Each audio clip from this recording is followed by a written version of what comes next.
Nakuba sekuphela amasonto ayishumi inkampani ehlinzeka ngogesi kuleli Eskom yamisa uhlelo lokucisha konga ugesi futhi ingakadaluli ngezinhlelo ze-load shedding okwamanje.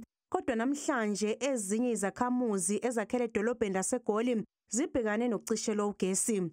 Ukwehliswa komthamo wogesi kwenzeka ngezithuba zehora lesine izintatha, kanti kwenzeka ngomthamo omningi wamandla ogesi indawo usebenzisayo. We are targeting areas where there is high demand of electricity because remember when we exceed the demand we pay penalties to the regulators and Eskom. Iziphathimandla zedolobha zithi ukuxhunywa kagesi ngokungemthetho kunomthelela ekusebenzeni kweziphehli nokugcina kufaka ingcindezi enkulu kuzo. One of the contributing factors is being illegal connections in highly in densely populated areas.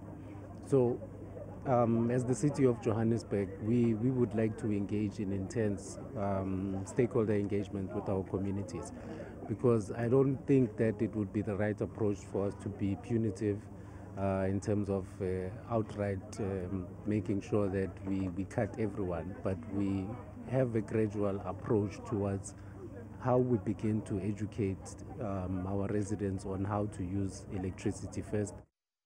Abanye osomabhizinisi bathi lolu hlelo luzoba nomthelelo omubi emabhizinisini abo njengoba ebevele ngenzi kahle ngenxa ye-load shedding.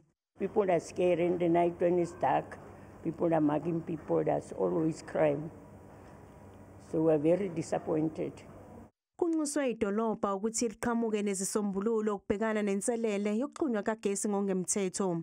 City Power ukunokuthi uzobakhathela abantu ugesi asibe nendlela yokuthi abantu base City of Johannesburg bazofakela kanjani ugesi osemthethweni ukunokuthi bekhathela ugesi because ugesi amabokhatha namhlanje kusasa ayabuyela ama legal connection and inkinga esibhekene nayo kakhulu infrastructure yethu City of Johannesburg igcina imosheka because labantu basemkhukhwini nabantu bakuma hijack building bagcina bethatha amakhebuli ama street light emgwaqweni beyoconnect ugesi emkhukhwini okuyinto ke okufanele ibukwe iCity of Johannesburg kwi City Power ukuthi basizwa kanjani permanent. Iziphathimandla zedolobha kulindeleke ukuba ziqinise imithetho mayelana nokwebiwa kogesi.